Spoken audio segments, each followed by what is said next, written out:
बिस्मिल्लाहिर्रहमानिर्रहीम वस्सलातु वस्सलामु अला सय्यिदिल अंबिया'i वल मुरसलीन। सो स्टूडेंट्स की डिमांड पे जी मैं आप लोगों को आज की वीडियो के अंदर जो प्लांट फिजियोलॉजी और इकोलॉजी से रिलेटेड मोस्ट इंपॉर्टेंट प्रैक्टिकल्स हैं उसके बारे में आपको बताऊंगा और वाइवा के हवाले से भी कुछ इन्फॉर्मेशन आपको दूंगा कि किस तरह के क्वेश्चंस एग्जामिनर आपसे पूछ सकते हैं। तो इसलिए टिल एट मेरे साथ अटैच रहिएगा ताकि आप लोगों के फाइनल प्रैक्टिकल एग्जाम से पहले आप लोगों को मोस्ट इफेक्टिव और जो इन्फॉर्मेशन है आपकी हेल्प के लिए एग्जाम के हवाले से वो मिल सके।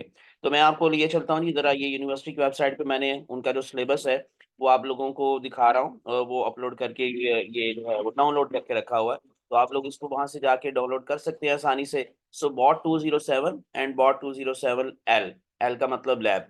तो लैब की तरफ ही हम चलते हैं जी, डायरेक्टली प्रैक्टिकल्स की तरफ आ जाते हैं। तो प्लांट फिजियोलॉजी में क्योंकि आप लोगों ने वही प्रैक्टिकल सारी बात है प्रिपेयर करने हैं जो आपके सिलेबस के अंदर है, क्योंकि अदरवाइज तो बहुत ज्यादा जो प्रैक्टिकल्स हैं फिजियोलॉजी के भी और इकोलॉजी के भी।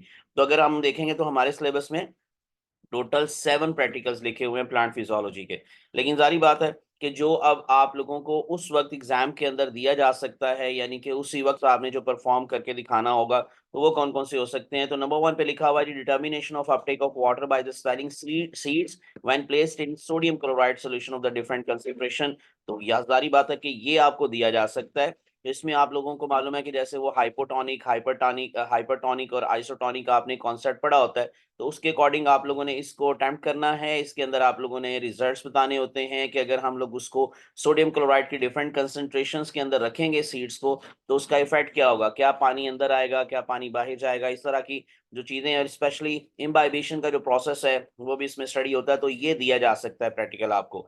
नंबर 2 पे लिखा हुआ है determination of temperature at which beetroot cells lose their permeability, very important practical. यानी कि इन अदर वर्ड्स आप लोगों को मैं ये हाईलाइट भी कर देता हूँ, कुछ ऐसे प्रैक्टिकल्स हैं जो कि ज्यादा इंपॉर्टेंट है। तो नंबर 2 को तो आप जरूर प्रिपेयर कीजिएगा, क्योंकि अक्सर ये प्रैक्टिकल आ चुका है एडीएस के एग्जाम्स के हवाले से। अगर हम बात करें जो पंजाब यूनिवर्सिटी की तरफ से बन के आता है क्वेश्चन पेपर, तो उसमें इसको काफी ज्यादा इंपॉर्टेंस दी जाती है। लेकिन डेफिनेटली अब ये इंटरनल पे भी डिपेंड करता है, एक्सटर्नल एग्जामिनर पे भी डिपेंड करता है कि वो आप लोगों को अपने क्वेश्चन पेपर में क्या देते हैं। तो ये चांसेस होते हैं जी काफी ज्यादा इस प्रैक्टिकल को देने के। तो determination of the temperature at which the beetroot cells lose their permeability. इसी तरह से अगर आप फर्दर जाएंगे तो हमारे पास है determination of the effects of environmental factors on the rate of transpiration. So ये वाला प्रैक्टिकल भी काफी इंपॉर्टेंट है, स्पेशली फोटोमीटर वाला जो प्रैक्टिकल है। सो यहाँ पर उन्होंने by means of the photometer लिखा हुआ है, तो ये स्पेलिंग्स गलत है। ये बेसिकली क्या है कि ये फोटोमीटर है जी, इंस्ट्रूमेंट का नाम। तो इस तरह के क्वेश्चन वाइवा में आपसे पूछे जाते हैं कि कौन से वाला इंस्ट्रूमेंट किस चीज को मेजर करने के लिए, किस चीज को स्टडी करने के लिए यूज होता है। तो इस तरह के क्वेश्चंस आपको वाइवा में भी पूछे जा सकते हैं। और इसी तरह से ये जो नंबर 3 के बाद नंबर 4 प्रैक्टिकल लिखा हुआ है extraction of chlorophyll from the leaves and separation of the component of pigments on the paper chromatogram, very important practical.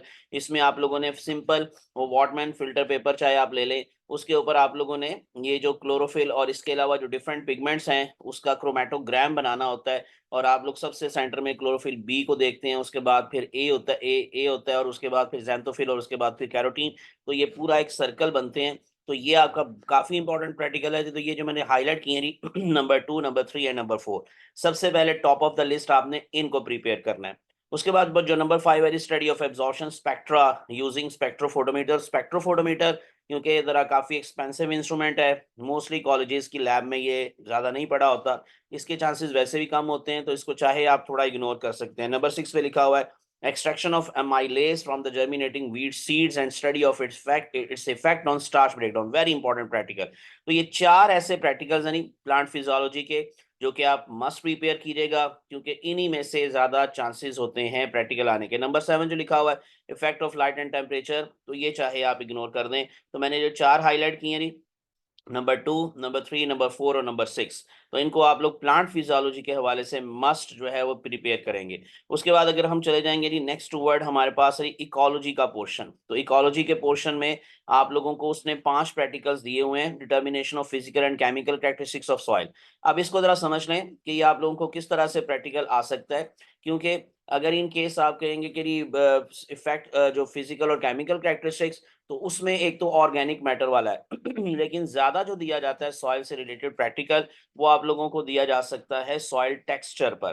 तो इसी वजह से आप लोग उसको मस्ट प्रिपेयर कीजिएगा। सॉइल टेक्सचर वाला जो प्रैक्टिकल है वो आप लोगों को सपोज रीडिंग्स वैसे तो लेनी होती हैं, क्योंकि उसके लिए थोड़ा सा टाइम रिक्वायर होता है कि आप लोग जब उसकी डिफरेंट जो पार्टिकल्स हैं उसकी परसेंटेज बताने के लिए आप लोग फिर क्ले के लिए कितना टाइम देंगे, सिल्ट, सैंड।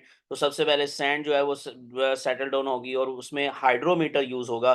तो ये इंस्ट्रूमेंट है जो कि आप इसमें यूज करते हैं। तो अगेन वही बात कि आपको इंस्ट्रूमेंट से रिलेटेड शॉर्ट क्वेश्चन में भी बात पूछी जा सकती है, वाइवा में भी। और वाइवा में अब और क्या क्या पूछा जा सकता है, यानी आपको सिंपल सिंपल सी डेफिनेशंस याद करनी है। प्लांट फिजियोलॉजी में अगर आप चले जाएंगे तो शुरू के चैप्टर्स में जो आप लोगों ने सॉल्यूशन वाला चैप्टर पढ़ा होता है, तो उसमें मोलैरिटी, नॉर्मेलिटी, मोलैलिटी, इस तरह की चीजें जो हैं वो आप लोगों को वाइवा में भी एग्जामिनर पूछ सकता है। इसके अलावा सिंपल सिंपल सी डेफिनेशंस आपको वो पूछी जा सकती हैं। सो जैसे एसेंट ऑफ सैप क्या होता है जी, इसी तरह से आप लोगों को वो फ्लोएम, उसमें जो ट्रांसलोकेशन का प्रोसेस है, सोर्स क्या है, सिंक क्या है, इस तरह की बातें वो आपको वाइवा में पूछ सकते हैं। इकोलॉजी में भी अगर आप बात करेंगे तो सिंपल सिंपल सी डेफिनेशन, वाटर लॉगिंग, सैलिनिटी से रिलेटेड, सोडिक सॉइल की प्रॉपर्टीज, सेलाइन सॉइल की प्रॉपर्टीज, तो इस तरह के छोटे छोटे से क्वेश्चंस वो आपसे पूछ सकते हैं। सॉइल टेक्सचर और सॉइल स्ट्रक्चर का डिफरेंस बताएं, तो एटसेट्रा। तो ये सॉइल से रिलेटेड जो छोटी छोटी सी टर्मिनोलॉजी है वो आप जरूर याद कर लें वाइवा के हवाले से। और सेकंड नंबर पर प्रैक्टिकल लिखा हुआ है measurement of light and temperature,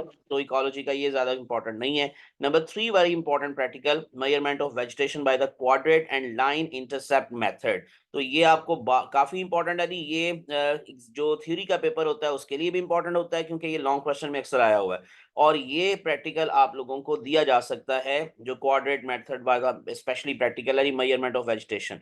और उसके बाद जो लिखा हुआ है मेजरमेंट ऑफ विंड वेलोसिटी, तो इसमें एनीमोमीटर यूज होता है। वो आप लोग जरूर याद रख लें इंस्ट्रूमेंट का नाम, और उसका इस्तेमाल भी आपको आना चाहिए। ये लैब्स में मौजूद होता है और इसकी मदद से आप लोग विंड वेलोसिटी मेजर करेंगे, तो ये आप लोगों को दिया जा सकता है। बाकी डेफिनेटली नंबर 5 वो तो आप लोगों को नहीं आएगा जी, field trips to ecology, diversity, habitats. तो जारी बात है ये तो आप लोगों ने अपनी स्टडी के दौरान यानी कि अपने सेशन के दौरान ये काम करना था। ये प्रैक्टिकल नहीं दिया जाएगा। तो इसमें स्पेशली इसका मतलब फिर सिर्फ और सिर्फ 3 ऐसे प्रैक्टिकल साइकोलॉजी में, number 1 soil texture, number 2 coordinate method, और नंबर 3 विंड वेलोसिटी को मेजर करना।